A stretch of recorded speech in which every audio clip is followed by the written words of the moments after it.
Assalamualaikum, selamat datang di Bolowali. Saya Taufik Kliwon dan di sini saya akan berbagi video kisah Waliullah.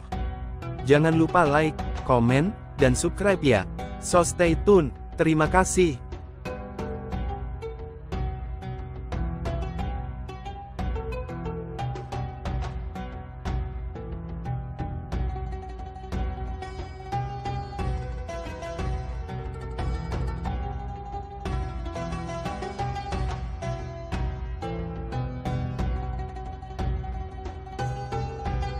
Mbah Hasyim Asy'ari dan karunia ilmu dari para ulama terdahulu.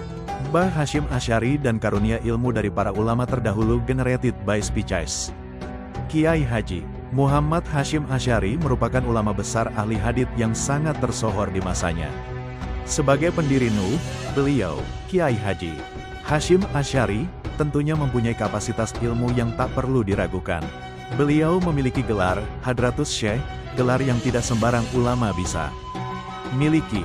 Ulama yang memiliki gelar Hadratus Syekh haruslah menguasai berbagai disiplin keilmuan Islam, termasuk kitab-kitab hadits dari Kutubus Sittah yang meliputi Sahih Bukhari, Sahih Muslim, Bukhari Muslim, Sunan Abu Dawud, Tirmidzi, Nasai, dan Ibnu Majah.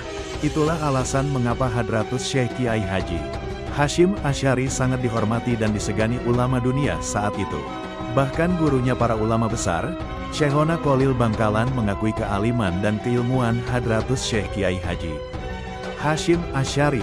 Dulu, ketika Mbah Hasyim masih menjadi santri Syekhona Khalil Bangkalan, beliau diberi tugas untuk mengurusi kuda-kuda milik Mbah Khalil. Suatu saat, Mbah Khalil kedatangan seorang kiai asal Jawa yang telah memiliki banyak santri. Kiai tersebut berniat meminta Mbah Khalil untuk mencarikan menantu, sebab dirinya belum memiliki penerus untuk mengurus pesantrennya. Ya Syekhona, kedatangan saya ke sini pertama-tama berniat untuk silaturahmi. Kedua, mengingat putri saya telah dewasa dan usia saya juga sudah mendekati ajal, kiranya saya ingin mencarikan jodoh untuknya. Mohon petunjuk dan izin dari Syekhona untuk mencarikannya jodoh, pinta kiai asal Jawa itu. Setelah mendengar niat kedatangan kiai tersebut, Mbah Khalil langsung memanggil Mbah Hasyim yang saat itu sedang mengurusi kuda di belakang rumah. Mendengar sang guru memanggil namanya, Mbah Hasyim dengan segera menghampiri sang guru dengan tergesa-gesa. "Iya Kiai, Mbah Khalil, jenengan manggil saya," kata Mbah Hasyim yang secara otomatis merunduk di depan Mbah Khalil.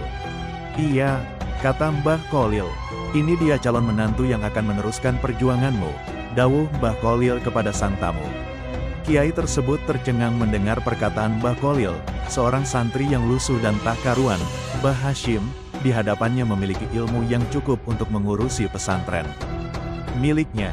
Di sisi lain Mbah Hasyim pun merasa bingung dengan sang guru, sebab Mbah Hasyim yang belum memiliki ilmu apa-apa harus dijadikan sebagai menantu dari seorang ulama yang begitu mulia, alim, dan berwibawa. Mbah Hasyim merasa belum layak untuk dijadikan sebagai menantunya.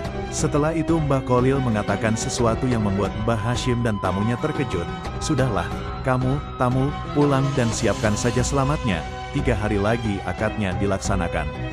Dan kamu Hasyim, kembali ke belakang dan urusi kuda-kudanya." Pergilah keduanya sebagaimana perintah Mbah Khalil. Di belakang, Mbah Hasyim yang risau bergumam seorang diri, "Bagaimana saya mampu menjalani perintah guru? Kenapa guru tidak memberi saya terlebih dahulu sebelum memutuskannya?" Ketika pikiran dan perasaan yang campur aduk, pada saat itulah Allah memberikan hidayahnya kepada Mbah Hasyim.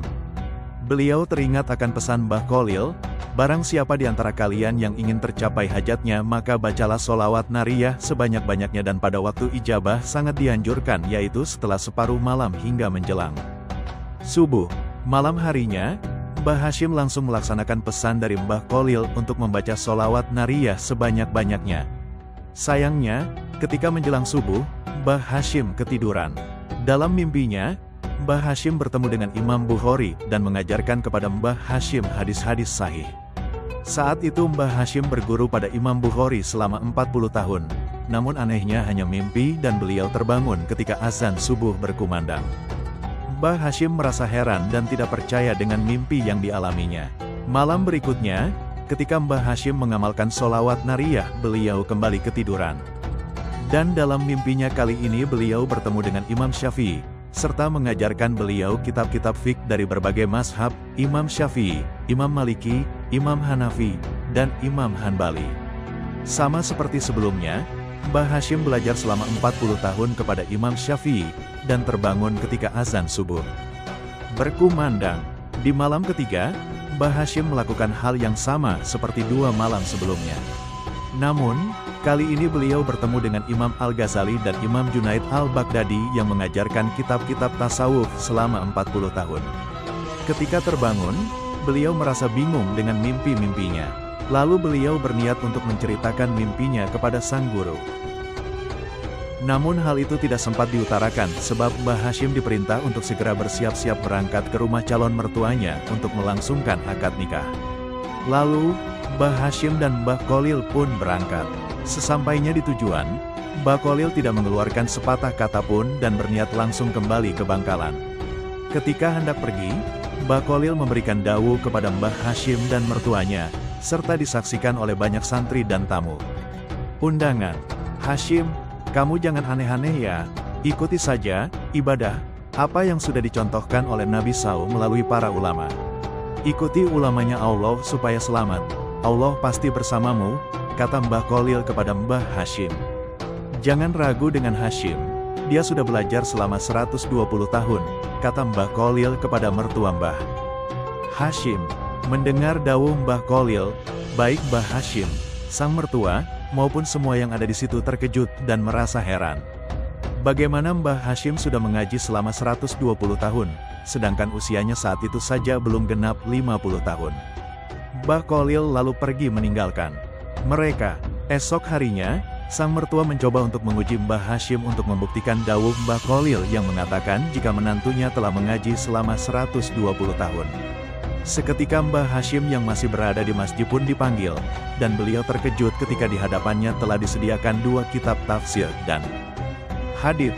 Saat itulah Mbah Hashim menunjukkan karomahnya, tanpa harus menyentuh 2 kitab tersebut, Mbah Hashim langsung membaca dan menafsirkan 2 kitab tersebut tanpa ada satu kesalahan sedikit pun. Semua yang menyaksikan Mbah Hashim menjelaskan 2 kitab besar tersebut dibuat heran, sebab ketika Mbah Hashim menjelaskan, beliau menjelaskan layaknya seorang ahli ilmu yang telah berkali-kali menghatamkan kitab tersebut. Semoga Allah senantiasa mengalirkan segala keberkahan dan manfaat dari Mbah Hashim dan Mbah Kholil kepada penerus beliau saat ini. Amin.